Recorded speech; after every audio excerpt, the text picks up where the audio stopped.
Give me some of that.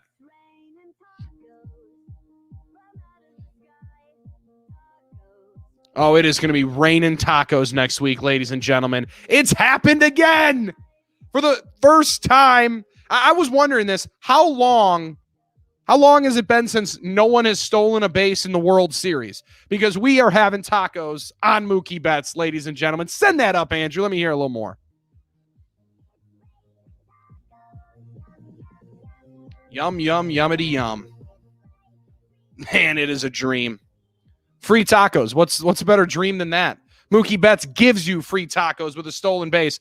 Last time there was not a stolen base in the World Series. Andrew Carlson, you got to guess as to when the last time there was not a stolen base in a World Series. Not just a game, in the entire World Series. Just when do you think that possibly could have been? 2008. Wrong. There was a team called the Browns that was playing in the game. 1944 was the last time there was not a stolen base in the entire World Series. Now I've yet to fact check that. I'm seeing it all over social media, but you can't lie on the internet. So that's why you just take it for what it is. But if that, man, you got to be kidding me. What a great promotion that Taco Bell does every single year. And we are just blessed that we're all going to be able to enjoy the sweet nectar of the Taco Bell seasoning all over the place. Free taco for everyone. Thanks to Mookie Betts. Thank you, Mookie Betts. But also thanks to Kevin Cash for making this some easy cash on the LA Dodgers tonight, Andrew. I'm trying to figure out what Kevin Cash was waiting for in finally pulling Tyler Glasnow. Not saying that he performed poorly necessarily, but there's no way I'm watching anybody walk 4 guys in a World Series game, let alone my starter in game 1 walk 6 and not even finish through 5 innings. There's just no way I'm letting that happen.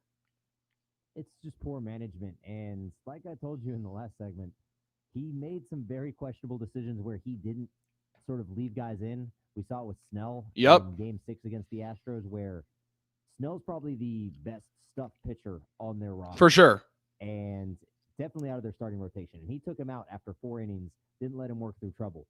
It seemed like here he took the exact opposite approach for Lord knows what reason, where he was going to let Glasnow work through the trouble, and he wasn't really capable of doing it. And why, in basically something that's in, I don't know, a 4-game stretch here, you're taking the exact opposite approach in 2 separate games in similar situations, I have no idea. Well, in 2, the game that you're mentioning in game 6, didn't he bring in Castillo to come and get him out of that jam? Yeah, and then Castillo exploded. And because you bring in your closer to do something that he's not used to doing. Like those are just the crazy moves that when they work, okay, you can get applauded for. But is it worth the second guessing that's going to come with it? I mean, whether or not Kevin Cash gives a rip about anybody yelling and questioning what he's doing, I doubt he does. But I'm just looking at it as a pure competitive standpoint. I'm not letting anybody give up that many free passes in a World Series game, let alone game 1 when I'm playing that team with the lineup we rattled through, for the better part of the last 3 months, saying, man, how's anybody going to beat this lineup? Muncy, right? Bellinger, Betts, Seager. List goes on and on. Will Smith, who some people are thinking is going to win the MVP of this series for the work that he's already done in the playoffs. Like, there's just so many names that I'm not letting anybody give up that many free passes, let alone, maybe my number 1 starting pitcher. It's just not going to happen. Clayton Kershaw has also been absolutely dealing so far. 6 innings, 2 hits, 1 run. It looks like he may be out of this game with 78 pitches thrown as people are giving him handshakes and hugs in the dugout. And if he is done, it was spectacular. It was a different Clayton Kershaw than what we've seen in many postseasons. And he's trying to rid that monkey of a lack of postseason swag on his mantle. However, when you throw over 100 postseason innings, you're bound to have some stinkers. Now, Clayton Kershaw, 3-time Cy Young Award winner, you anticipate being great every single time he grabs the ball. And he was great tonight. 6 innings, 2 hits, 1 run. It was earned, a walk, in 8 Ks of the Tampa Bay Rays. Really a lone mistake to Kiermaier in the 5th inning that he just snuck over the wall. And the Dodgers have just cruised throughout this game. The Bellinger 2-run shot felt like somewhat of almost a dagger right out of the gates. Like, that's how quickly the complexion of this entire game changed. We'll keep you posted, and we'll hear from the winners and losers after this game. Hopefully, we'll hear Kevin Cash explain that decision a little bit later on. But what is going on in Miami, and what changed for Brian Flores in the Miami Dolphins? It's no longer Ryan Fitzpatrick's team. It's Tua time. The news comes out today that Tua Tagovailoa is going to start out of the bye, and we're going to try to figure out why. Alan Pupar stops by from Sports Illustrated's All Dolphins. Talk Tua next. Bill Schmidt along with you. Keep it right here. We're off and running on SportsMap all night.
Welcome back to the program. Bill Schmidt in here with you. My guy Andrew Carlson in our Houston Mothership Studios.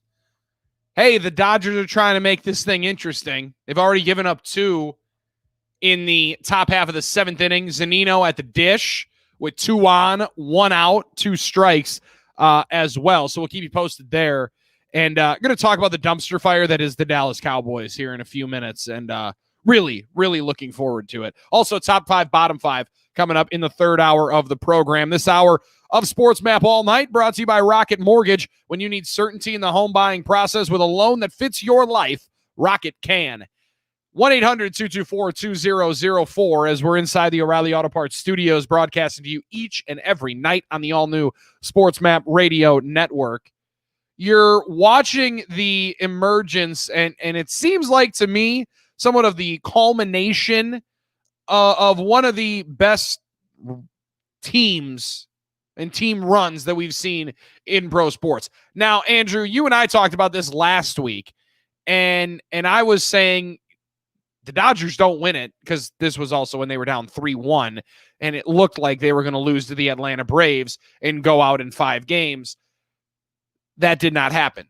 I was thinking this was going to feel somewhat Buffalo Bills-esque. If you go to 3 World Series in 5 years or 4 years, they've won 8 consecutive division titles, and they don't finally hoist the Commissioner's Trophy.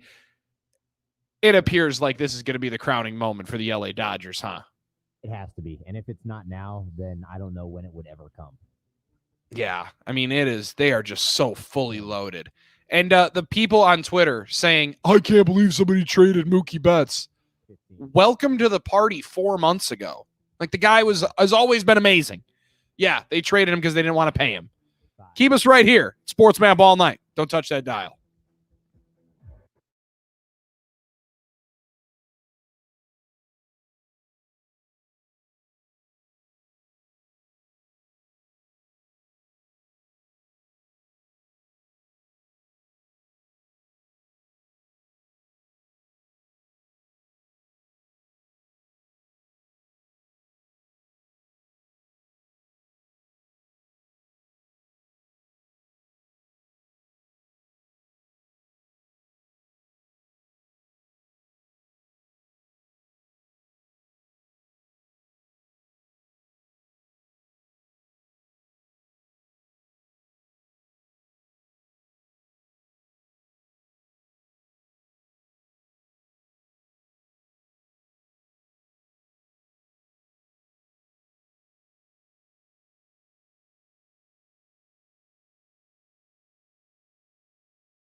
Welcome back. Hour number 2 of SportsMap. All night is initiated, ready for launch.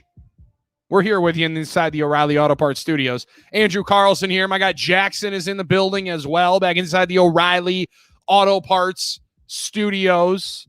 Alan Pavard just stopped by and dropped some knowledge on the Miami Dolphins. And I wanted to get to this. This was posted by Field Yates a little bit earlier today. Now, this is from an Adam Schefter podcast last month that Ryan Fitzpatrick did with Shefty. And it's a cool story by Ryan Fitzpatrick, as today he unceremoniously loses his starting job at the helm of the Miami Dolphins to Tua Tagovailoa. The passage reads, I think I've had such a great career in terms of the people that I've met and the people that have helped me out along the way. And I just view it as paying it forward a little bit. I made enough mistakes for plenty of quarterbacks combined with the things that I've gone through and done. I've also been able to share those experiences, the good and the bad, with some of these younger guys. If I could be a small part of helping them in their career, making them a better player, then that makes it worth it to me. I wouldn't be where I am if it wasn't for Mark Balger, Gus Frerotte, Jamie Martin, and a guy like Carson Palmer, who really took the time and helped me out and went out of his way to make sure that I had a chance to be successful. When I think back to those years and those guys, especially a Carson Palmer, and the way that he affected my career, even just being able to observe and watch him every day, I feel happy and privileged to be in the position that I am in now, to be able to pay it forward to someone like Tua. So that's Ryan Fitzpatrick's wording a couple of months ago. That was when he thought that he was still going to be the starting quarterback of the Miami Dolphins. That's when he was the starting quarterback of the Miami Dolphins. He hasn't done anything to lose his spot. However, maybe this is 20. more of like a Colin Kaepernick situation with Alex Smith. Not like Alex Smith was bad. Just he's going to give you a little something different. Well, they thought Mike McCarthy was going to give him something different from Jason Garrett in Dallas. Yikes. SportsMap all night. Keep it here.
now. Zach Pierce is going to talk Bears with us in about 30 minutes from right now. I'm watching last night after we get off the air and taking in what we just watched in the doubleheader. I flipped on the NFL Films greatest game of the 2010, the Beastquake game. Andrew, you remember this. When Marshawn Lynch ran all over the New Orleans Saints. And that was one of the first games that I can vividly remember a team being under 500 hosting a postseason game. And it wasn't that they were just hosting a postseason game. They were hosting a game against an 11-win reigning Super Bowl champion in the New Orleans Saints. So, like, that was when the playoff structure was just getting beaten down. People were all over saying, this is just outrageous. How can they go on the road?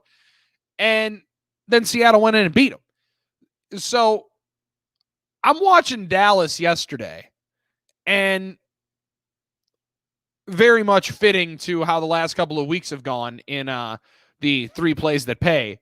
Andrew, you remember who my Super Bowl pick was in the NFC, correct? I think it was the Dallas Cowboys, America's team, Bill Schmidt's team. Yes. I went with America's team. I went with my guy Dak. I went with Zeke, who I thought was going to lead the league in rushing again. And that is just so far away from the reality at this point. You're watching the MASH unit on the offensive line that they're sending in yesterday. Zach Martin leaves with a concussion. And they had like 4 rookies scattered in throughout the offensive line. That's a unit for the better part of the last, 5, 6, 7 years. You've just penciled them in as the best offensive line in football. It's not the same team. You're looking at that defense, and I think Leighton Vander Esch and Jalen Smith are two of the most, athletic guys at that inside linebacker position. And Vander Esch comes back for the first game that he's been able to play yesterday, and we're not going to read too much into that, but just doesn't look the same.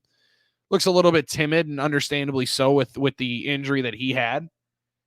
And I'm just digging more and more into it, watching Zeke fumble twice in back-to-back possessions. And then earlier today, you hear Jane Slater of NFL Network come out with a report that the players are questioning the knowledge and coaching ability of Mike McCarthy and saying, his assistants, they don't know if they truly can adjust on the fly and that they can, change and adapt as the game continues and moves on and, goes haywire. And then all I can think back to is studying and watching and covering Mike McCarthy coached teams for the last 10 years up here in Wisconsin and start to wonder if more people were right. Now, I will be the first to admit I've defended Mike for the majority of the allegations that have come across the wire on him. I have been in Mike McCarthy's corner when he made a claim up here in Wisconsin that just grabbed such headlines and had so many Packer fans just furious when he said, listen, I'm a highly successful NFL head coach. And he is. He's a Super Bowl champion. But when the game kind of passes you by, a lot of times when you see, players do it, it's really swift and it's a sudden takeover, right? When you no longer have that fastball, when you no longer have that it factor that made you dynamic as a player.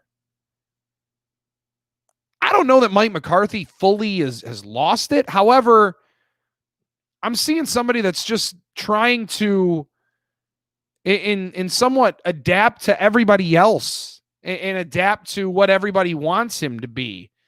And, studying the analytics of football, and apparently he got a subscription to Pro Football Focus in the offseason, and now he's, an analytics-driven coach. And this is still a people business. Coaching in the National Football League is is still about understanding, utilizing, motivating, and cultivating talent. Got Zeke Elliott speaking after the game last night. He fumbles on back-to-back possessions and gets benched by Mike McCarthy. One thing that Mac does not stand for is fumbling the football. And now I hear Zeke, while I'm taking in the Jan Slater report, and apparently players are, just finally letting it leak out that they don't trust the organization, that they don't believe in the coaching staff. I hear Zeke Elliott, and I hear a guy that understands why the move was made. I mean, one, I'm giving the ball away. I wasn't helping the team, and I think they did the right thing, and gave some of those reps to TP.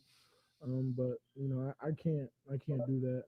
I have to be a guy this team can lean on. Especially in the times right now. With so many of our starters hurt and not playing. So it's not acceptable. And I need to figure it out.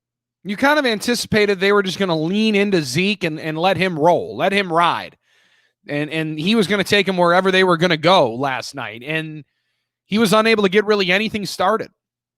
The 2 fumbles are just unacceptable. And Mike McCarthy believes that the dumpster fire in Dallas is not because of a lack of talent, not because of a lack of motivation or understanding of the system and the scheme. It's simply we're giving the football away too much. The turnovers are killing him. And that's what he said last night. It's discouraging, period. It's something that we work diligently on. It's not carrying over to the game. And that's something we have to just continue to stay after. Maybe we're trying too hard, or maybe it's we're overcoaching. We have to. It's clearly has put us in a position. We've been playing uphill every single game. We haven't gotten into a groove or a rhythm and got out in front yet this year. I've heard some people say the Cowboys are 2 miracles away from being 0-6. And, they might be right. They were down 20-0 in that Falcons game. 39-20 at one point in that game? They gave up a touchdown defensively to the Giants. They were getting beaten down in that one too and came back to win it even after the Dak injury. They're down 17-3 in that Giants game. And whether or not you believe that the Cowboys, deserve to be in first place, or that they should be in first place, or that, they're not a team that's willing or able to get themselves to the postseason and win a game in the postseason. They're there and they still have a certain level of talent. But you just heard Zeke, you just heard the head coach. They don't lack any talent on that football team. That team lacks confidence. Big time. This is their starting quarterback now, Andy Dalton, after the game. And after he turns the ball over how many countless different times, threw 3 or 4 picks last night and was just abysmal in his first start at the helm of the Dallas Cowboys in a 28-point loss at home. Here's Andy Dalton after his 2-pick performance. You can look at that, but we got to be playing better. I think at the end of the day, that's what matters for us. We've got to look at ourselves and say, what can we do to get to be playing better in these games? And I think that at the end of the day, that's what matters most. The record is what it is right now. The division is what it is right now, but it's still early. There's a lot of football left to be played, and for us, we've got to improve as a football team. Do you think anything changes in Dallas? It would mean a few things if the change of, Mike McCarthy in Dallas was made. One, Jerry Jones would have to admit a monstrous mistake, which I just don't anticipate seeing. And you'd also have to eat some crow on the fact of not stabilizing the organization, I think, in the offseason and signing Dak. I'm not going to put the whole thing on your starting quarterback getting hurt. I think it'd be really unfair if Mike loses his job in a season that his quarterback does get hurt. However, man, if the rumors of all the infighting and distrust and disdain are legitimate inside the organization with a team that's this talented, I don't know how you don't take it seriously and look into those reports and possibly make a change.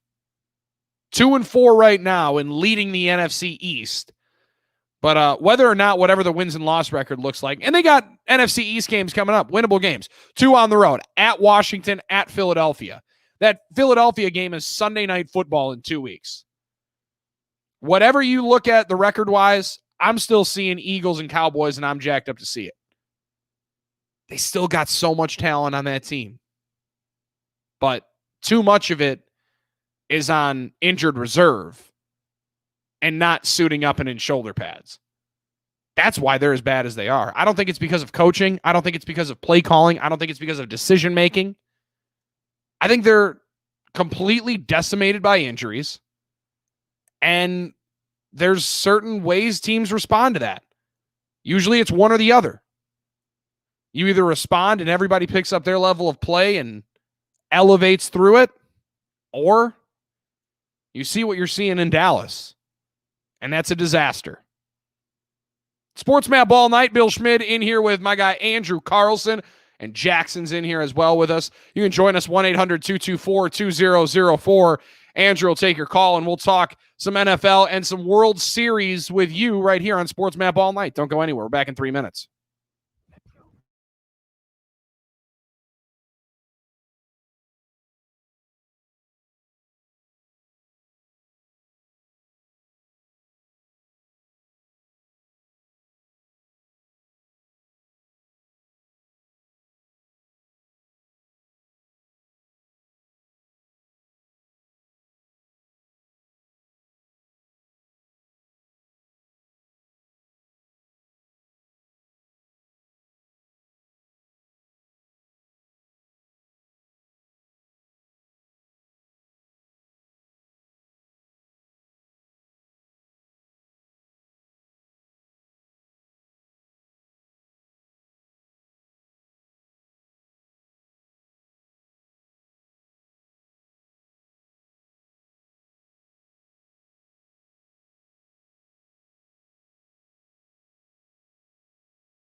We're going to talk to Zach Pearson, talk some Bears coming up here in about 10 minutes from right now. Zach covers the Bears for CBS Sports Bear Report.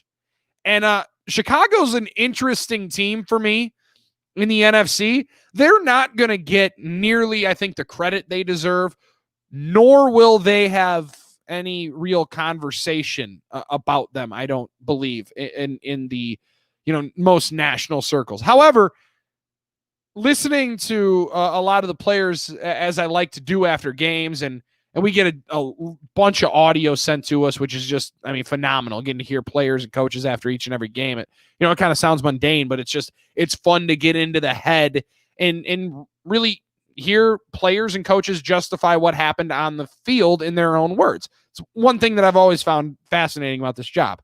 And Nick Foles is a very interesting study. And what I mean by that is he's a guy that has had large amount of success in this league.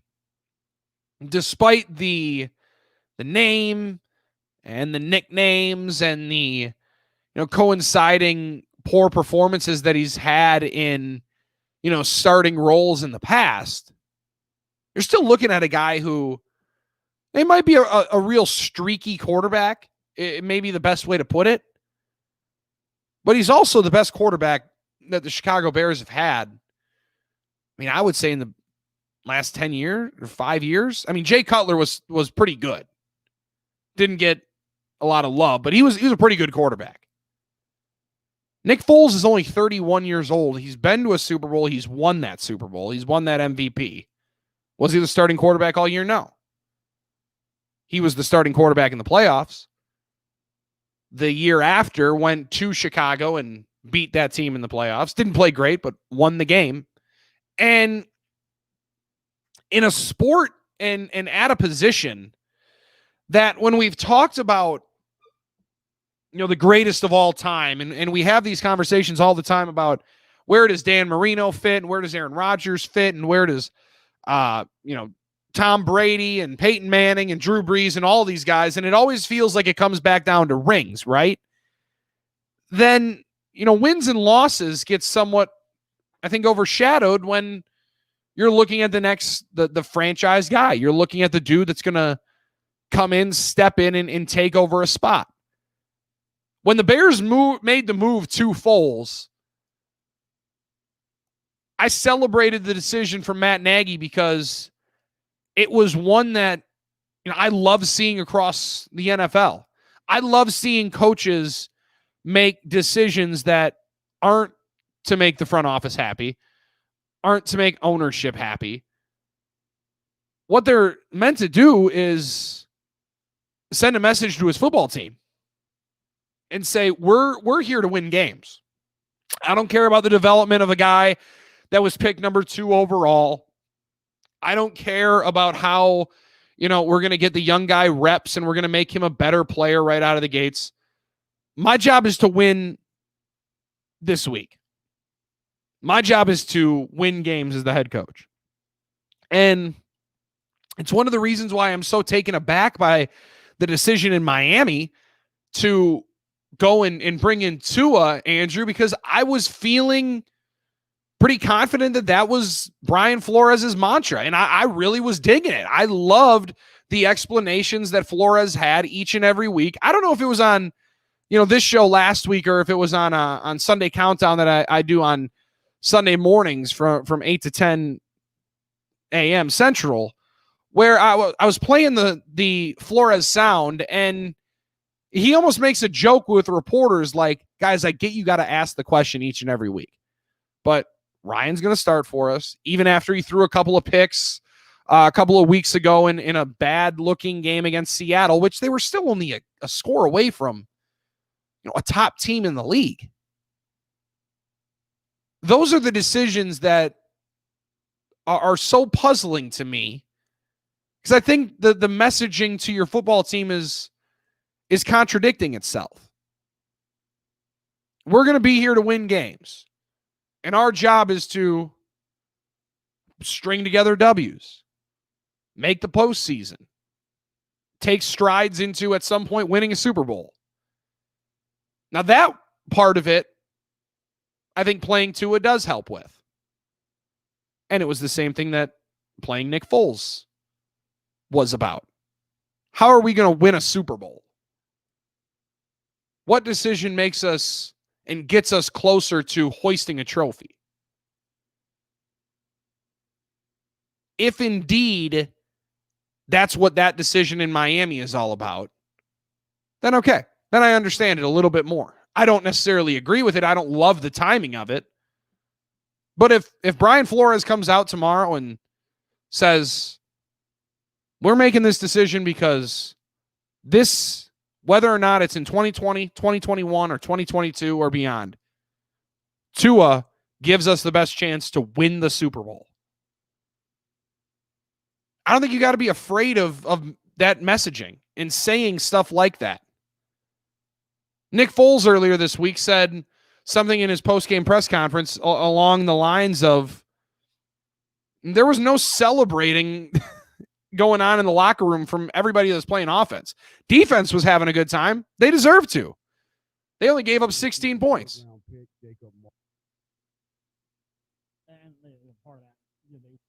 And instead, you're seeing a team that is not clicking on all cylinders, not playing some of their best ball. But what they are doing each and every week out is winning.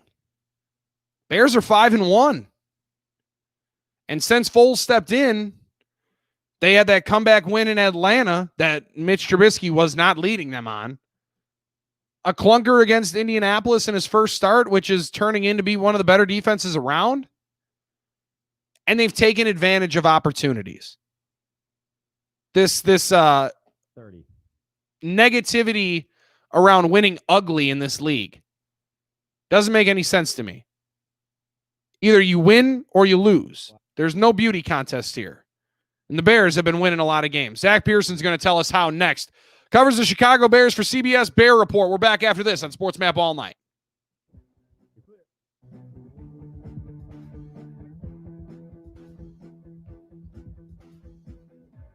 Over 2.5 million airline passengers fly every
Host on the SportsMap Radio Network. Thanks for hanging out with us.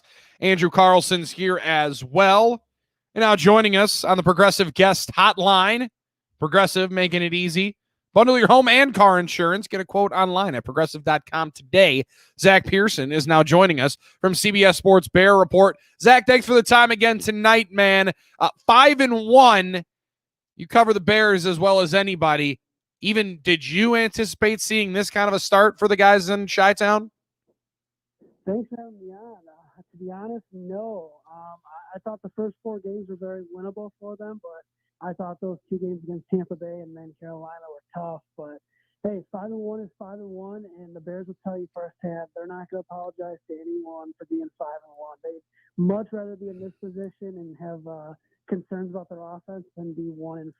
So it's off to a good start, and we'll see what happens in the next couple of weeks. Dude, amen. And I get so sick and tired of listening to the win ugly debate of, wow, they're not blowing any teams out. They're not taking advantage offensively with this, but they're winning games in the National Football League, and I'm never going to apologize for winning games in the NFL. Now, Matt Nagy has said that he's frustrated, and the verbiage was kind of funny hearing him in his press conferences the last couple of weeks talk about not scoring touchdowns, and that's where he anticipated this team and wanted their offensive identity to be, was scoring touchdowns.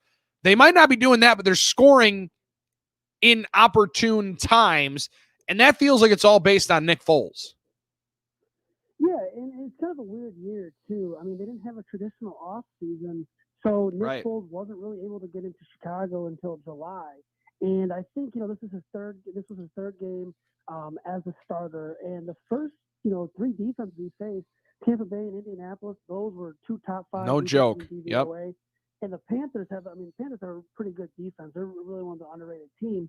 So I think it's going to take a little bit more time before this thing really gets going on offense. I wouldn't rule it out yet. I just don't see them being a team that's going to put up 30, even if they do figure it out. I think they're going to be a team that can maybe put up 20, 23 points a game, and then just have their defense do what their defense does best and hold teams under 20 points, force takeaways, and just be phenomenal in the red zone. But they're going to have, if they want to be a legit contender come playoff time or down the stretch here in this 2020 season, they're going to have that offense play at least a little bit better under Nick Foles. People laughed at me around these parts. I'm broadcasting up here in Wisconsin, so there were a lot of people that were laughing at me, Zach, when I said, watch out for Chicago, guys. You're seeing a team that won 12 games 2 years ago, and if their down year is 8-8, you're going to have a job for quite a long time in the National Football League as a head coach. But their defense is healthier. And even though Eddie Goldman opted out, I think that's a big loss in the middle. Having Akeem Hicks healthy and having Khalil Mack having himself another stellar year and getting a little bit of his edge back, how good is their defense right now in comparison to what we saw 2 years ago in 2018, where I thought they were clearly the best unit in the league? Yeah, 2018, they were number 1 in the league. And it's going to be hard replicating that just because – they forced, I think it was 38 takeaways that year. And not only were they forcing takeaways, but it felt like every time Eddie Jackson got his hands on a pass, or Kyle Fuller, or back then, even Khalil Mack, they were taking it to the house and turning into points of their own. This year, I think right now they're on that fringe top 5 level. You look at Pittsburgh's a really good defense, Baltimore's a really good defense. I don't know if Chicago's right there yet, but they're right at that number 5 overall. And, if you have that defense, number 5 overall, and it looks like they're continuing to get better and better as the weeks go on, I think it could get up to that number 1. But I don't think it'd be number 1 in terms of what they did again in 2018. It's just going to be too hard to replicate. But, you hit the nail right on the head there. Everyone talked all off season. It was, can Green Bay, maintain a success? Was last year a fluke? Chicago's going to finish last. They're 8-8. And kind of felt like a lot of the talk was going to Minnesota and Detroit. But, so far, it's been Green Bay and Chicago right there at the top. So as long as Chicago has a defense and they play well week in, week out, I think they can play with a lot of teams in this league, and they should be right there at the end in this division race. And now what is going on with the Allen Robinson situation? We'll get back to the defense in just a couple of more minutes, but Zach, what is going on with the Allen Robinson contract that he apparently is not going to get from the Chicago Bears? Are you doubting the fact that he's a Bear next year, or is it just one of those things where maybe the organization is just wanting to ride it out and continue maybe a little bit of motivation tactic? What's their play there? Man, at the beginning of the year, I thought, okay, they're going to get it done eventually. Now, they're going to week 7. Yeah, there's some doubt in my mind right now that maybe they just want to play it out, and whether it's giving him motivation or just, kind of hoping that everything works out in their favor, whether maybe he wants to take a cheaper deal, I don't see that happening. It's just odd. You look at Allen Robinson in, PFF had a stat today, I think it was like 65 targets, 0 drops. I don't know how accurate that is. I do think he's dropped a couple passes this year. He's right there, among the top 20 wide receivers in this league. He's really good.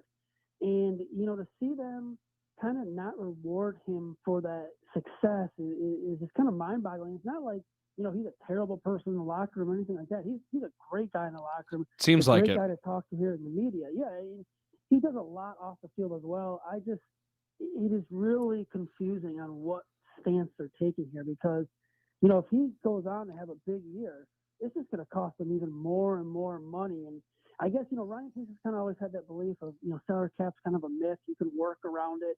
He's come from that New Orleans background where it seems like, New Orleans every year is never has any salary cap and they're still signing players. But I think maybe Pace is just saying, hey, you know what, Alan, go bet on yourself. And if you have a big year, we'll reward you at the end. Talking with Zach Pearson of CBS's Sports Bear Report here on SportsMap all night on the Progressive Guest Hotline. Quote, buy and save on home insurance with Progressive's new Home Quote Explorer only at Progressive.com. Let's go back to the defense, Zach. Because of Chuck Pagano taking over last year after Vic Fangio gets the job in Denver, do you see more of a comfortable play calling on the defensive side of what they've been doing, or is it just simply health and talent taking over because they're balling? Yeah, I think you could say comfortable. I think you also say more aggressive too. Sure. I've really liked what he's done with his blitz schemes, early on in this season, especially if you watch when our teams get down in the red zone. He typically last season would kind of hold back a little bit, play some, zone and just hope his defense, didn't break down there. Now he's bringing the pressure and he's getting after quarterbacks with different looks.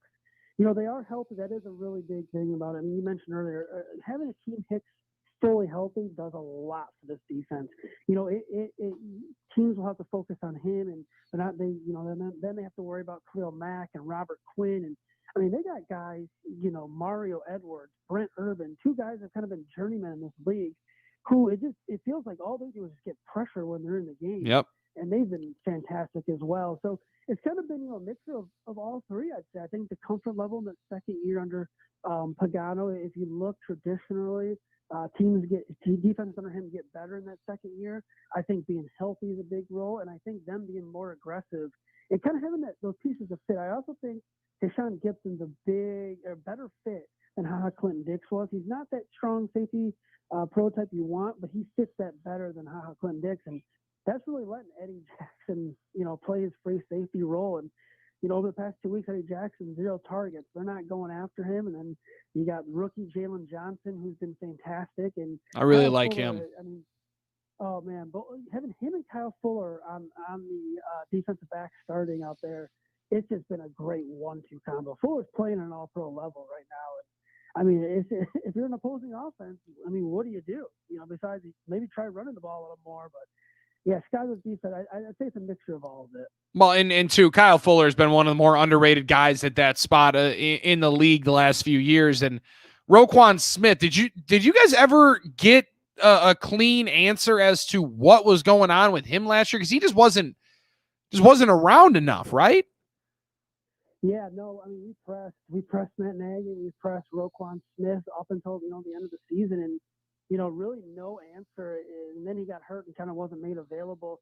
He told us in the off season that, he says, I got to take care of my body more. I need to get bigger and stronger. And everyone we talked to, position coaches, players around him said, this guy had the best camp out of anyone there in Chicago for training camp. And he just looks like a completely different player. I think him going into this year, he needed to take a big step, and he's starting to do that right now. He's all over the field, and good thing he is too, because Danny Trevathan's kind of taking a step back. Yeah, he He has. doesn't look like the same player. So I mean, good thing they have Roquan Smith in the middle there. What are they looking at offensively, and what is going on with Jimmy Graham? Mooney, the rookie that they took in, I want to say the 4th or 5th round, it's just a speedster, but he's seemingly a little bit better route runner than more people gave him credit for. But Jimmy Graham seems like he's found a little bit of a fountain of youth there at the tight end spot. Yeah, I mean, outside of Allen Robinson, Jimmy Graham's been their most reliable target at tight end. And he's just kind of that big red zone threat that they really didn't have. And, you see Adam Shaheen having success in Miami. He just couldn't stay healthy in Chicago. He was going to be their red zone target. So they really need that tight end in the offense to kind of open up things a little more. And I think with Graham playing well, that's starting to happen. And you look at Darnell Mooney, you mentioned, he's been really good. He's actually been open, I'd say about 3 or 4 deep balls that they've tried going to him, and he's had the defensive back beat by 3 or 4 yards. They've either overshot him or it's a miscommunication. So he's kind of slowly still working it in. He is a rookie 5th round pick, but they're going to need some more weapons on that offense to stand out and step up here, because you can't just rely on Allen Robinson. And now teams are going to start keying in on Jimmy Graham in the red zone, maybe chipping him off of his blocks unless they line him up outside. So we're going to see how Matt Nagy adjusts if he doesn't have any more playmakers stand up. Zach Pearson talking Bears with us. A couple more minutes here on SportsMap all night from CBS Sports Bear Report. What are your expectations now, 6 games in, for what this Bears season should look like at the end? I think they're a playoff team. I don't know if they're good enough to take out Green Bay as the winners there in the North, but I think they're clearly the second best team in there, and I think they're going to be a 5 or a 6 seed in the playoffs. Yeah, man, it's hard betting against Aaron Rodgers. I mean, watching that guy, over the years now as a Bear, covering the Bears and as a Bears fan, it's hard betting against him. I'd say Green Bay is definitely the favorites. I really wouldn't be shocked, though, if the Bears kind of take them down to that wire and maybe force, winner take all week 17 game at Soldier Field for the division. But the Bears, I mean, these next 4 games, it's going to be a really big stretch for them before their bye week. They have the Rams on the road, the Saints at home, a tough game at Tennessee, and then, a game at home against the Vikings before their bye. I was talking about this earlier with someone, and I think they got to go at worst 2-2 in that 4-game stretch, but 3-1 would be perfect for them, because that would put them right there with 8 wins going into the bye, and that sets them up really well for maybe a run at the division. I think right now, if I had to pick, they'd be a wild card team, but watching the NFC East and the Cowboys, especially last night, obviously you want to win the division, but if you get into that wild card game against the NFC East, whoever comes out of it, whether it's like a 5-10-1 Philadelphia team or a 6-10 Cowboys team, I think that actually might even be the better matchup for them. It's going to be fun. I think the game this Monday night against the Rams is going to be a lot of fun. Now, they played against each other last year, was that? And that was the first time you saw Trubisky kind of get reprimanded, almost benched by Nagy, right? Yeah. So this will be the second straight year in prime time. First one was at home in 2018, and last year was on the road in 2019. And, to be honest, both games were really bad for both offenses. Yeah. I don't think either offense played well. They're both defensive dominated. And, yeah, that was a game where, the Bears actually forced a turnover early, missed 2 field goals in the first quarter. And, Trubisky missed a couple, gimme throws. He throws the NFL number 2 quarterbacks, or number 2 overall pick quarterbacks really have to make. Yes. And it was just, it kind of went downhill for him right there. And, yeah, we saw him on the sideline, and they replaced him with Chase Daniel. So I do expect another defensive battle going into Monday night. Appreciate it, Zach. Thanks for the good insight. And I'm hoping that there's fans in the stands for those Packer-Bear games, one after Thanksgiving. And you mentioned it, Week 17 at Soldier Field could decide that NFC North. Looking forward to it, dude, and we'll talk soon, all right? Thanks, man.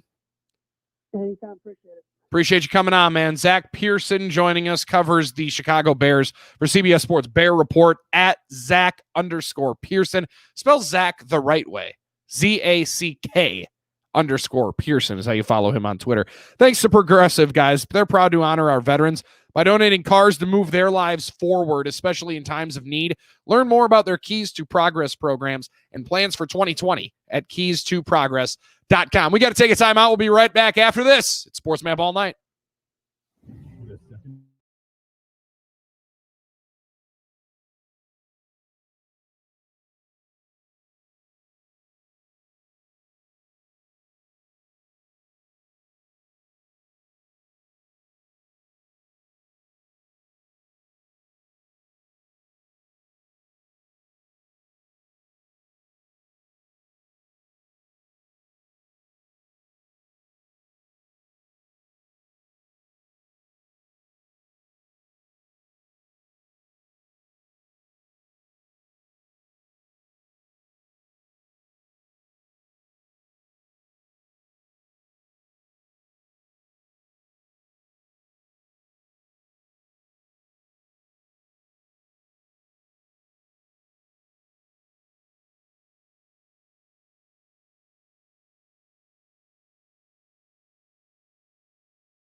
Welcome back at SportsMap All Night. Bill Schmidt along here with you on the all-new SportsMap Radio Network. Thanks for hanging out with us coast to coast, nationwide, on our fine local affiliates across the country where you're checking us out, or SportsMap Radio app. It's free, ladies and gentlemen.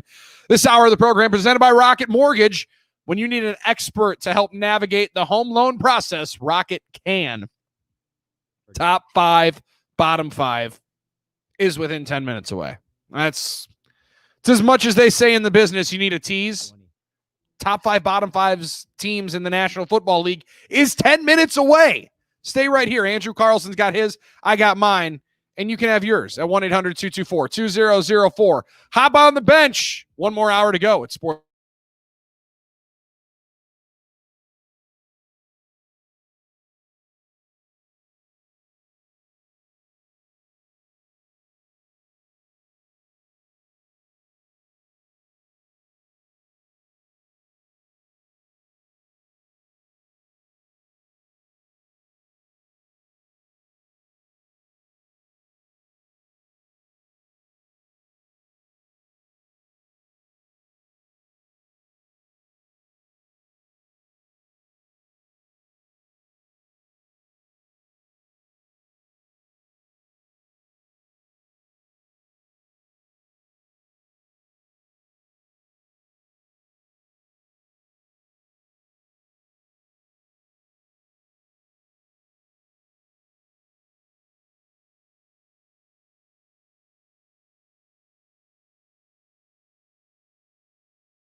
Woo! Hour number 3 of SportsMap All Night is here for you and your audio listening pleasure. My guy Andrew Carlson riding shotgun inside the O'Reilly Auto Parts Studios. World Series game number 1 is in the books. An 8-3 win by the Los Angeles Dodgers all over the Tampa Bay Rays. Still one of the more puzzling decisions managerial-wise that I still can't get down with. I still can't understand why Kevin Cash and how, frankly, Kevin Cash watched his starting pitcher walk 6 guys in 4+ innings. 4 1/3 is what it ended up being on the stat line for Tyler Glasnow. I don't care if it's Sandy Koufax out there pitching. I'm not watching anybody walk 6 guys in a World Series game. I'm just not. I don't have the patience for it. I don't have the intestinal fortitude. I don't have the stomach to watch that. You start walking the yard, you're gone, dude.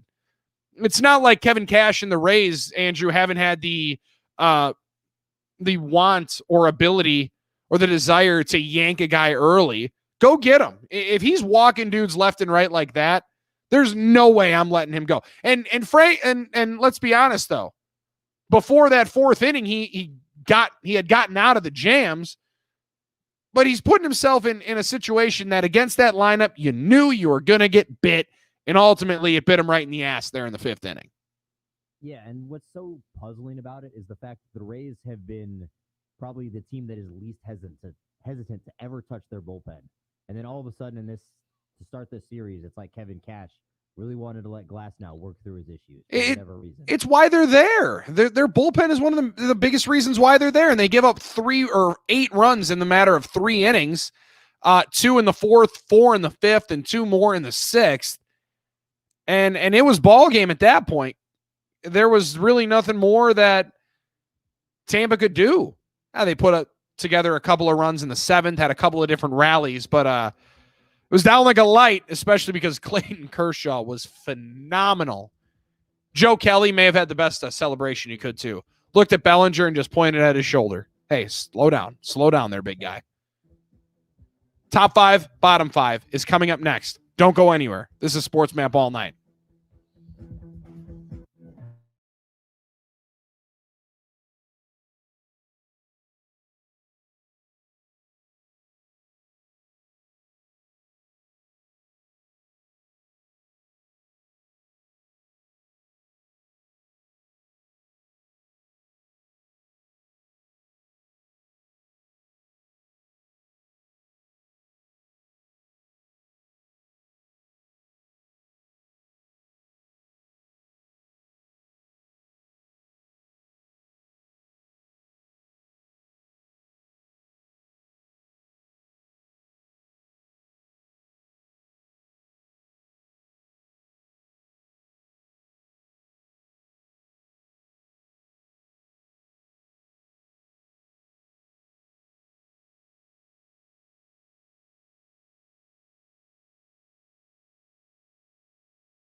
Program is fully underway.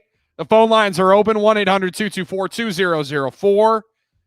I'm chilling, hanging out inside the O'Reilly Auto Parts studios, looking at my beautiful illuminated version of Lambeau Field, thanks to homefields.com, where you should be checking out and going and getting a gift for the sports fan in your life. I'm telling you guys, this place is unreal. 3-dimensional illuminated versions and replicas of your favorite stadiums. Now, mine's Lambeau Field. Every time I look at it, I remember different moments in time that I've been there. Now it's the older Lambeau Field when I got to go to my first game and I witnessed the Antonio Freeman catch against the Minnesota Vikings. He did what? Remember that one, Andrew? We're the same age. You should maybe remember that play. And no recollection. Antonio Freeman bounces the ball in overtime. It hits it off his back, catches it into the end, and grabs it and runs it into the end zone. Unbelievable moment. I also remember watching Corey Webster end the Packers' dreams in 2007 by intercepting Brett Favre in the final pass that he ever threw at Lambeau Field. See, good moments and bad. They can all be remembered and brought up when you check out one of the beautiful replicas they have at homefields.com. And they don't just have like in vogue famous stadiums like Lambeau, Fenway, Yankee Stadium. They got literally anything you could ever imagine. They got over 165 of these beautiful replicas, and they have stadiums that have been gone for 20, 30 years. They have Cleveland Municipal Stadium. I bring it up all the time because it just blows my mind. There's a lot of people that will remember and be drawn to different moments in history, and you can capture all of those for the holiday season at homefields.com. They make great holiday gifts. My guy Ken over there said they're going really, really fast, but make sure you use the promo code SportsMap, one word or two. Either way, let them know we sent you. They'll help you out, and you'll get helped out with a great gift for somebody for the holidays, or for you. You can get the gift. Your significant other can get you the gift at homefields.com, right? Like, we already know she's putting up Post-it notes on the fridge like, hey, Lululemon. All right, I get it. Then you post homefields.com. Just say, listen, I already know what I want. You know what you want. Why don't we help each other out and just go and get me a 3-dimensional replica of my favorite stadium at homefields.com. But make sure she uses the promo code SportsMap because you don't want to get robbed. All right, top 5, bottom 5 in the National Football League. We are set to commence and give you the top 5 and bottom 5 teams in the National Football League. I'll go first. My guy Andrew Carlson is alongside. He's got his as well. You can give us yours at 1-800-224-2004. We'll start with the number 5 team for me in the NFL, and it's the number 1 team from a week ago. I can't take them fully out of here, even though the Tampa Bay Buccaneers whooped up on the Green Bay Packers on the road, coming off of a bye. The Packers have not been good coming off of a bye. In Aaron Rodgers' career now, he's just a game over 500 coming off of the bye week. He's also had some miserable performances in the last 2 years now. They've gotten blown out by 29 and now 28 on the road coming off the bye in big-time pivotal games. I see what happened this weekend with the Green Bay Packers as a complete outlier. This is only the 3rd time in his career that Aaron Rodgers has thrown a pick 6, right? You're going to lose most games that you throw a pick 6. Now, Tom Brady has been able to come back from some of them. He's also played 100 million games in the NFL, right? The guy's been playing games since I was in preschool. So for me, I still see Green Bay as one of the most potent teams in the league. I still see them as the 2nd best team in the NFC. And I'm not all that worried about what we saw this past weekend. When you get caught off guard and hand a team 14 points in the span of a minute and a half of game time, that kind of stuff's going to happen to you. Back-to-back series, the Packers essentially gift-wrapped 14 points for Tampa Bay, and they never looked back, and they were never able to get the momentum back in there. Watch what Green Bay does to Houston this weekend, and you'll understand why I have them as the number 5 team in pro football. There's going to be one glaring omission on my list that a lot of people are going to have a problem with, and I'm not afraid to admit it. It's the Pittsburgh Steelers. They are not on my list. I'm still not buying what I'm seeing in Pittsburgh. Cool, you beat up on Cleveland. You embarrass Baker Mayfield. I still just don't see it with that defense, and the loss of Devin Bush is one of the main reasons why I could not put them in here. that is going to be a monstrous loss for that Pittsburgh Steelers defense. Guy going sideline to sideline in the middle. Mike Tomlin's defenses depend on a guy who's dependable at that spot. That's why they're not in there. Instead, the team that's number 2 in the AFC North is my 4th best team in pro football. The Baltimore Ravens battled with the Eagles and let them creep back into this game, right? The Ravens are kind of lacking the step on the throat mentality that you'd like to see, that maybe they had a little bit more of last year. However, that's a defense that I see being absolutely for real. They have big-time playmakers all over the place on that defense. Their secondary with Marlon Humphrey is only going to get better. Marcus Peters, when he is in and locked into a game, there's not much of a better tandem on the outside than Humphrey and Peters than they have there in Baltimore. And Lamar Jackson is just, he's due for one of these monstrous breakout games, but he's not playing bad, guys. Whether or not the stats are as eye-popping and as jarring as they were 1 year ago, he is still playing quarterback better than most people dream of playing the position in this National Football League. He's the leading rusher at over almost 350 yards on the season. He's thrown for almost 1,200 on the year, 10 touchdowns to 2 picks. I'll have that all day long. A couple of rushing touchdowns and a couple of long ones at that.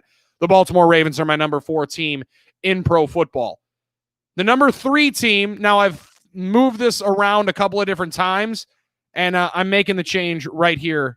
The number 3 team in pro football for me is the Kansas City Chiefs. What you saw them do on the road against Buffalo, a team that coming off a loss had a lot to prove. They were at home. Kansas City in the rain, neutralizing a little bit of that offense. They showed you that they are a complete football team there in Kansas City. They really just are. The reigning, defending Super Bowl champions are primed to do it again, it appears. And I'm looking forward to the matchup between Kansas City and my number 2 team in the National Football League. Right now, today, I've seen them go toe-to-toe with a lot of good teams in the league. Their offense shows they can win a shootout. They can play from ahead and dominate most teams. They can play from behind now and come back on teams. And a team that has one of the better quarterbacks in the league, yes, it's the Tennessee Titans for me. Tennessee 5-0 plays Pittsburgh 5-0 this weekend. You'll be able to tell how legitimate Pittsburgh is, and you'll see how legitimate Tennessee is. I think Ryan Tannehill is playing quarterback as well as anybody could have imagined he plays in this league right now. And he's playing as a top 10 quarterback in the league right now. You can win a Super Bowl with a guy playing top 10 football at that position, especially when you have one of the scariest running backs I have ever witnessed playing the position in Derrick Henry. He's back to where he needs to be. And once the calendar flips to November, I believe he always becomes the best player in pro football. Number 1 team in the league for me didn't even play this week. And they just had a bye, and they still have scored more touchdowns than anybody in the league.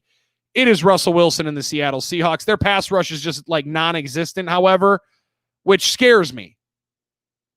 But their offense is just too good right now. So until somebody can outscore Seattle, I have them as the number 1 team. And I'm excited for a team to prove me wrong, because that is going to be a really fun football game to watch. Andrew Carlson, your top 5 in the National Football League. You got some time, man. Let it breathe. All right. So for the first time in a little while, our top 5s are very, very different. There we go. That's what I like to hear. So at number 5, I've got the Baltimore Ravens. I know the offense has taken a little bit of a step back, but that defense is just as fearsome as it's ever been. Mm-hmm. And especially against those mediocre teams in the league. I know they've struggled a little bit with some of the more top-tier teams, but if there's a team that's playing one of the average to below-average teams in the league, there's no one that's more likely to cover that spread than the Baltimore Ravens. They beat who they're supposed to beat every single time out. Number 4, I dropped them down even though I probably shouldn't have, but it's more about what these other teams have done than what they didn't do. They were on the bye this week. That's the Seattle Seahawks. Russell Wilson, it's hard to argue against him because he's playing the quarterback position at an extremely, extremely high level right now. But I just don't trust that defense whatsoever. Mm-hmm. I don't think they're going to be able to stop anybody come postseason time. I've got them at number 4. Number 3, I've got the Tennessee Titans. I think what happened in this game with the Texans was a little bit of a fluke in terms of what they allowed the Texans to do. I don't expect them to typically be turned over twice by a team that doesn't really turn the ball over very much at all in the Houston Texans. And that running game with Derrick Henry, I know it was against probably the worst run defense in the league, but man, he's only going to get better from here. And it's scary to think that after what he's done so far in the season, that we still probably haven't seen him at his best because he only gets better as the year goes on. Number two, I've got a team that you didn't have in here at all. And I understand the Devin Bush injury is very serious, but I want to at least see that defense without him before I say anything about it, because the way they've played, what they did to the Cleveland Browns this past weekend, as someone who was I don't want to say believer, but was beginning to believe in the Cleveland Browns, I think that the Pittsburgh Steelers deserve respect, Bill, and you're going to give it to them after this next week, because this team, what they're starting to do on offense, what Chase Claypool has begun to do as he emerges in his rookie season, they've got some weapons, man. And when it's not Duck Hodges and crew throwing the ball back there, it's a whole different beast. James Conner looks a little bit refreshed now that he has some lanes to run through because he's not seeing 8-9 guys in the box every time out. And then at number one, I dropped them down after taking a loss, but what I saw from their defense in the Monday afternoon game, as weird as it is to say that the Kansas City Chiefs, man, that is a complete football team, and I don't think it's really all that close for anybody to say that they're the best team in the league. They've got the best quarterback by far, and on top of that, their defense has been improving and impressing me in ways that I wasn't really expecting. I know that they had a solid defense, but the way they've played so far this year, it makes me really think that it's their Super Bowl, their Lombardi to lose at this point. Their defense is just getting better. It's strange to see, because you're right. I mean, they have the best quarterback that I've seen play the game, and that's Pat Mahomes. I just haven't seen somebody play it the way he does. But for their defense to be able to go and get 4th and 1s and stop guys in those crucial of downs, Chris Jones is just playing on a different level so far, and he was absolutely manhandling the Buffalo Bills the other night, or the other afternoon, I should say, in the Monday afternoon tilt. I think I'm very open to listening and understanding how good the Pittsburgh Steelers are. Like, I'm not trying to say that I don't believe in what they can do. I got to see it a little bit more. 62 plus 62 though in that point differential makes them seem a lot more legitimate than some people would say the Buffalo Bills are. I mean, they're putting together one heck of a run here so far. And you know what? Maybe they do deserve a little bit more respect. And we'll see if they go and take it this weekend. That Tennessee game is going to be so much fun. We're going to talk some more Steelers throughout the week. But they are not obviously going to be in the bottom 5 of anybody's bracket. But that is the most variations that you and I have had in our top 5 and bottom 5. I'm proud of us.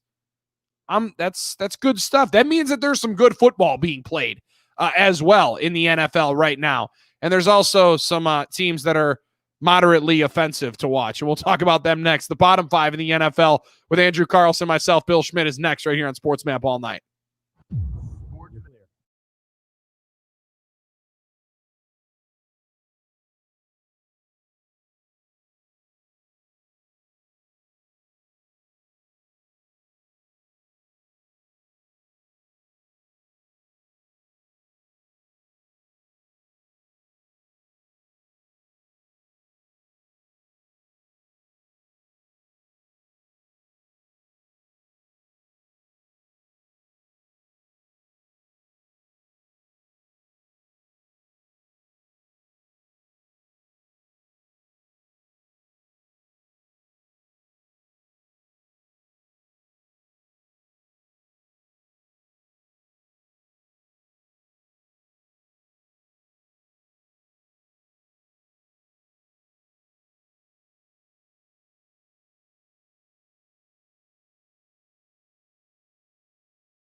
in just one moment. But first, we're inside the O'Reilly Auto Parts studios as we are each and every night.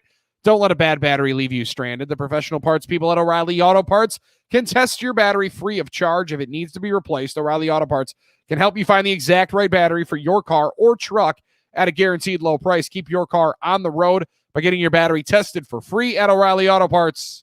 O'Reilly Auto Parts, better parts, better prices every single day.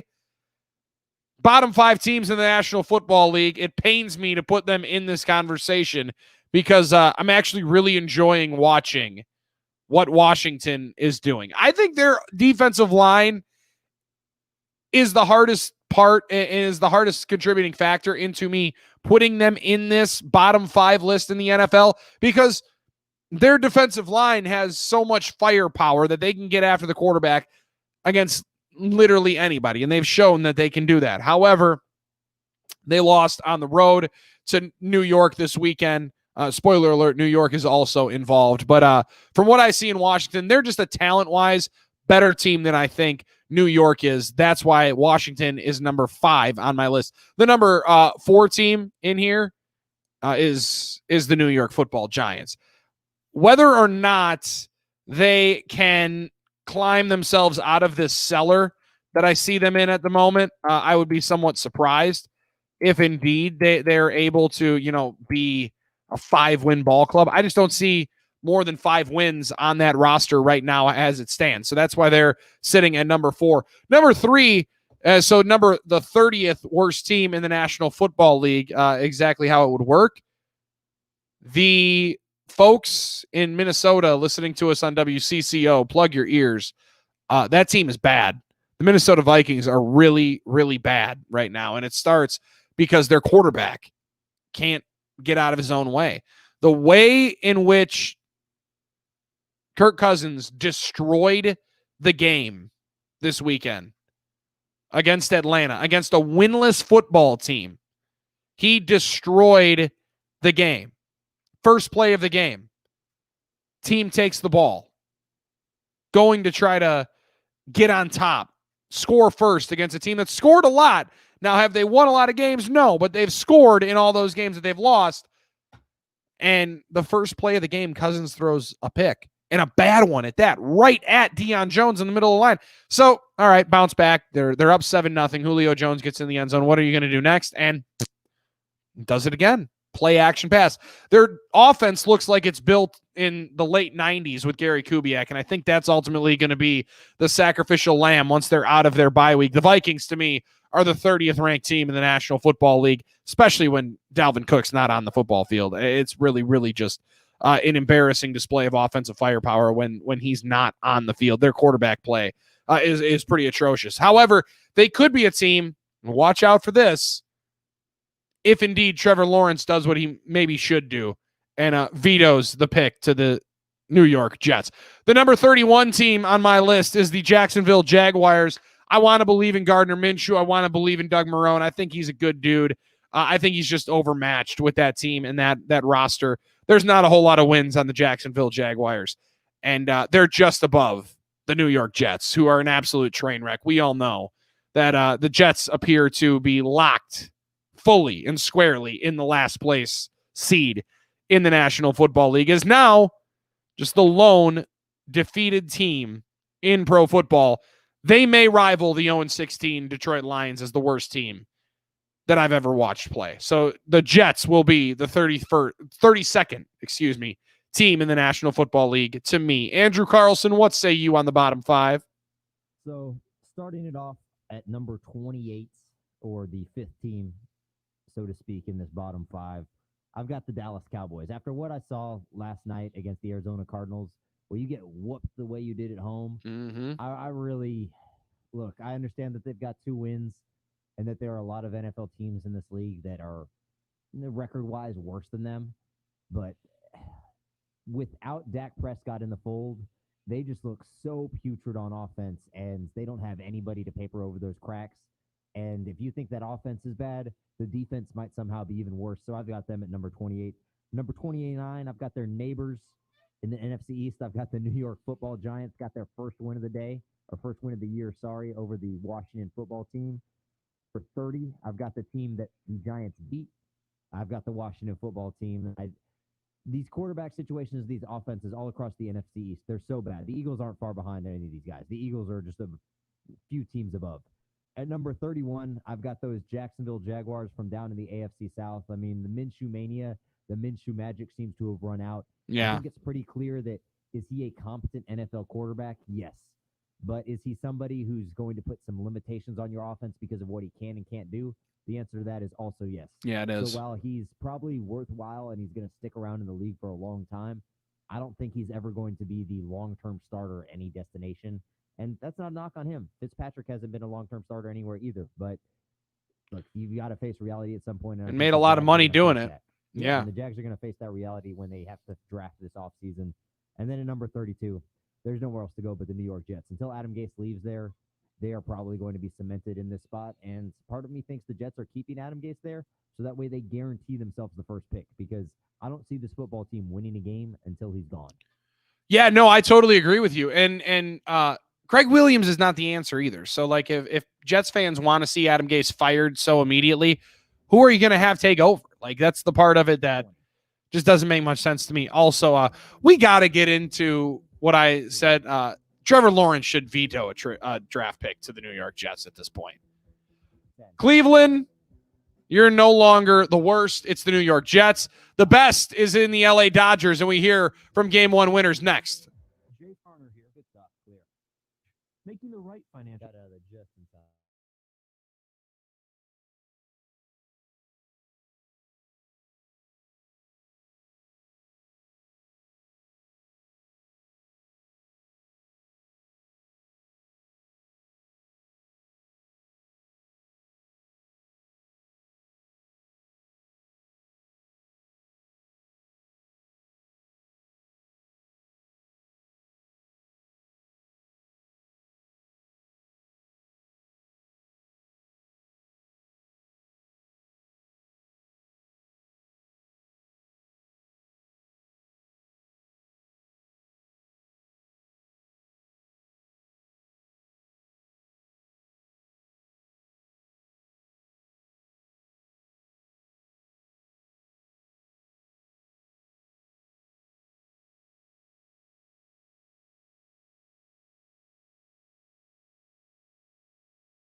presented by Rocket Mortgage. Live from the O'Reilly Auto Parts Studios, here's Bill Schmidt. Bill Schmidt with you on SportsMap all night. It's the SportsMap Radio Network. Thanks for hanging out with us. Inside the O'Reilly Auto Parts Studios is where we come from each and every night. Game 1 of the World Series is done. An 8-3 win by the LA Dodgers. Cody Bellinger goes yard. 2-run shot to get the scoring going. And then 4 from the Dodgers in the bottom half of the 5th inning. After Kevin Kiermaier split the difference in half with a solo shot in the top half of the 5th off Kershaw, really the only blemish on Kershaw's day today as he goes 6 innings, 2 hits, 1 run. It was earned, a walk in 8 Ks, only threw 78 pitches. So you know that he's going to be ready to go whenever his name is called again for the Dodgers. But I'm really fascinated into how this series maps out in comparison to what we saw the last 3 series in the playoffs so far. What we've seen in the MLB playoffs to this point are each and every day there's a game in the series. Now that we're into the World Series, Major League Baseball decided that they will go back to the original model that brings you 2 days on, 1 day off. So another game tomorrow, and they'll be off on Thursday. Friday, Saturday, off on Sunday, back again on Monday. And that allows for your best starting pitchers, in theory, to start 2 games and not be on minimal rest when those starts are made. Now, with Kershaw going again, do they save him for game 5 or do they try to push it into game 4 and run him out there on early rest? That would be the only slight disagreement I would have here. I would hold him till 5. With the off days, you'd get him into as close to his normal rest as possible, if not, an extra day. And you also allow him to close this thing out, because that's where I think this falls into. I think Tampa wins either tomorrow night or Friday. I don't think they're going to get swept. A gentleman's I could definitely see. But you watch that game tonight, and there is a clear talent discrepancy between the two sides. One team is clearly better than the other. And as much as it pains me to say, the LA Dodgers look like somewhat of an uncrowned champion at this moment. They are as impressive and as dominant as any team I've ever seen in pro baseball so far. And Cody Bellinger delivered the monstrous game winner and game ender in Game 7 of the World Series. In the NLCS, to send his team to the World Series. Then gets his team started with the scoring in a 2-run blast in that 4th inning to give the Dodgers their first lead.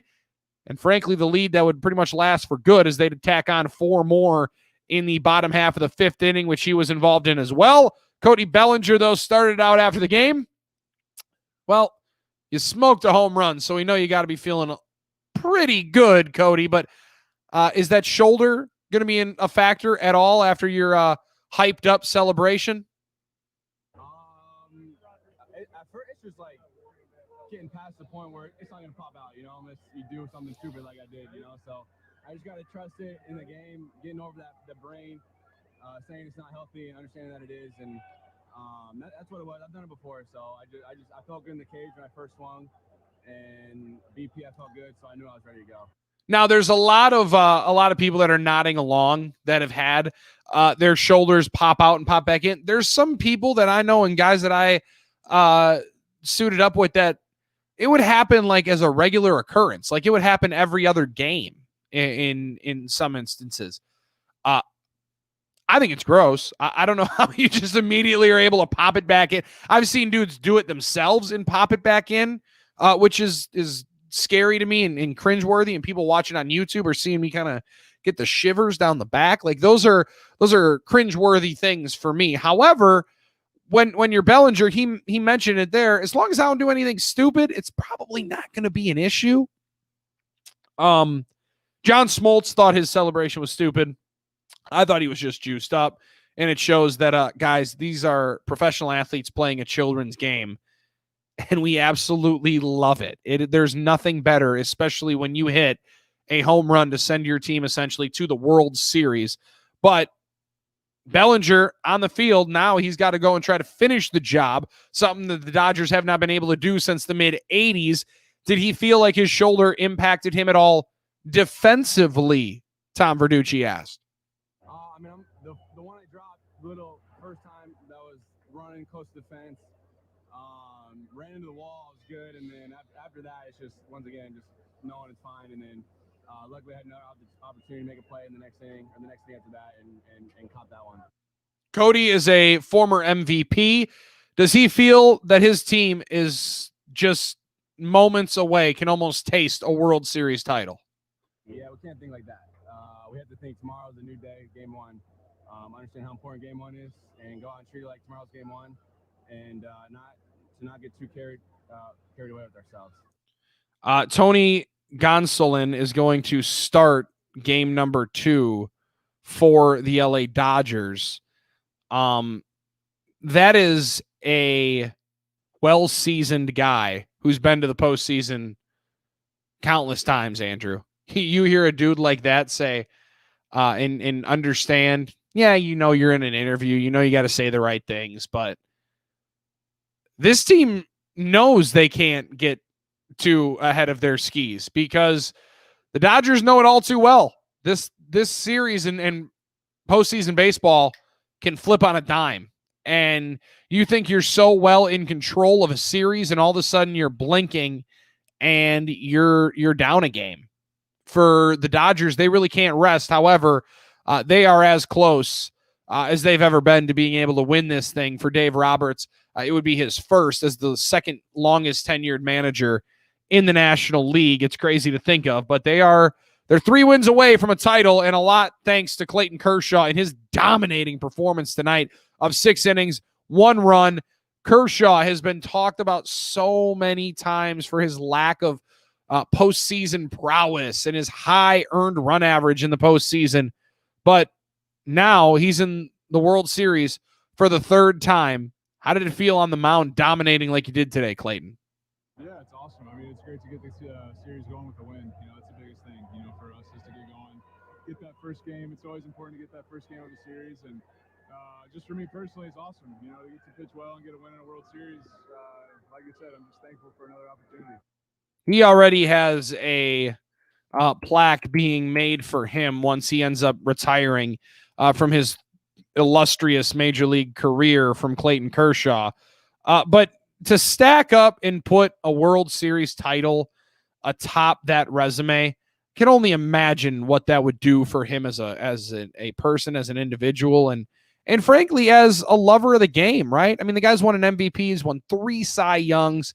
He said the best ERA in his league 5 different times in his 13 seasons. Like he's done literally anything you can imagine as a pitcher, and he's done it from the left side, and he's done it for one of the most historic organizations in pro baseball in the LA Dodgers.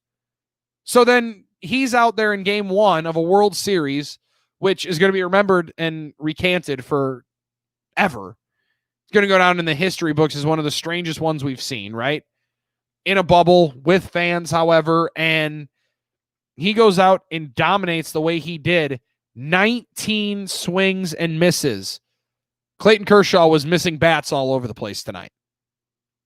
It was better tonight than the last one for sure. I think, the first inning I was spiking some sliders there and fortunate to get out of that first without any runs. And after that, I kind of locked it in a little bit better. So, the first inning, it's always kind of hit or miss, just to figure it out. And then after that, I started feeling good about it. He was dominating tonight. He was absolutely dealing, and he mentioned that slider. He had a little bit of control issue early with it, but then once he got rolling, it was as unhittable as you've seen. The lone blemish, the solo shot by Kevin Kiermaier in the 5th inning, at the moment gave the Rays some legitimate hope, and then it came back to Kevin Cash allowing his starting pitcher to walk as many guys as he did and give up that many free bases. At some point, Listen, against any major league team, that's going to come back and get you. But against this Dodger team, which is one of the scariest, crazy lineups that we've seen in, this era of baseball, you just can't do it.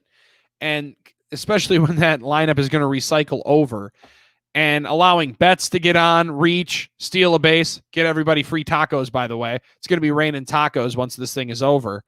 And then Seager walks, steals. And they're at second and third with one out. Muncy takes advantage, and they string together a couple of hits. And it was over at that point. You could feel once it was 4-1 almost that you're moving on to game two, because I just could not see Tampa mounting that kind of comeback. There's one team in here that has an all-world lineup.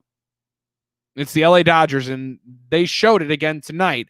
And it appears that they're going to flex that muscle throughout the rest of this and through the rest of this series until they can hoist the Commissioner's Trophy. But for Clayton Kershaw, you've been a part of a lot of these teams, man. You've been to the World Series. You've been into the playoffs now 8 consecutive years. Just how good do you think this team is playing right now? I mean, just unbelievable the way that we're having at bats. Glasnow's got unbelievable stuff, obviously, and just for us to keep fouling pitches off, grinding out, getting a lot of walks, getting guys on base, and I don't know how many pitches he threw, but he was over 104 and something innings. So it's just a testament to those guys, the at-bat quality that they have, and we were able to break it open there and get a win tonight. Yeah, 112 pitches thrown by Tyler Glasnow in just 4 1/3. They made him work, that's for sure. And I wonder, and the same deal, we're not privy to this information. I'd love to know if that was the game plan. Dave Roberts said, guys, we're going to make sure this dude throws a ton of pitches. Fight and battle like hell. Grind out every at-bat that you can.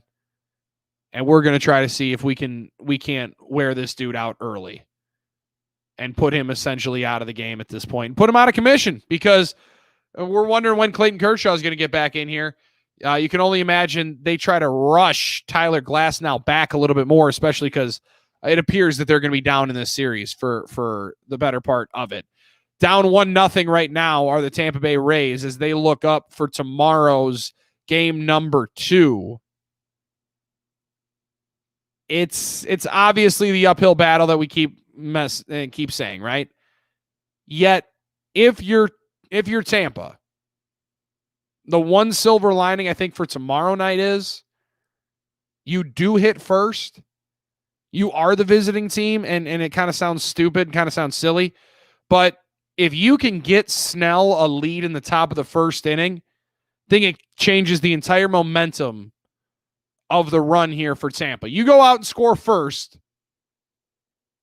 and you're sitting in as good of a spot as you're going to get in that game. Go out there, your ace on the mound. He's got a lead before he throws his first pitch. And you can start thinking that you can even up this series. And once it gets even, you don't know. Then it's a 5-game series. And Tampa's probably got the better bullpen. That's, I think, the one area where they have an advantage. And it seems like the Dodgers are going to kind of bullpen it a little bit more tomorrow. And it's a bold strategy, Cotton. As they say, we'll see how it works out for them. But Blake Snell is on the bump tomorrow for the Tampa Bay Rays. And yikes, that means you can kind of expect Buehler on Friday night for the Dodgers. So if they're going to get one and force the hand and start creeping in a little bit of doubt in that LA Dodgers team, go score first tomorrow. That's what I'm hoping for. Then it's go time. We're back after this. It's SportsMap all night. Keep it right here. Andrew Carlson and Bill Schmidt with you on the all-new SportsMap Radio Network.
SportsMap all night, wrapping things up here on a Tuesday, a legitimate Taco Tuesday. Everybody gets tacos. It's going to be raining tacos. Thanks to Mookie Betts. The last time there was a World Series, we got to make sure that this is right, but I read it on the internet. Like I said, you can't lie on the internet. Check my MySpace page. I'm 58 on my MySpace page, if you were wondering. Who knows? Can't lie. The last time there was a World Series played in which there was not a base stolen was in the 40s.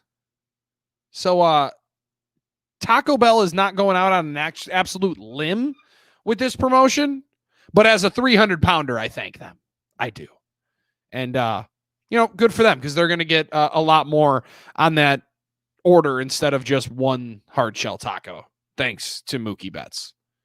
And that'll be one heck of a trip that I'm already looking forward to making. I'm already looking forward to seeing Tua Tagovailoa start once they're out of the bye there in Miami.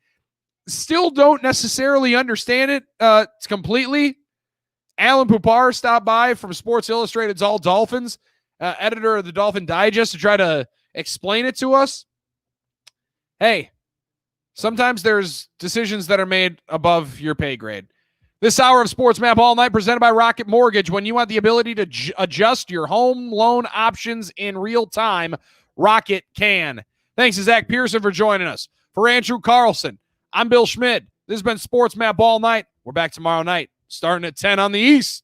Till then, keep it right here, SportsMap Radio. Peace.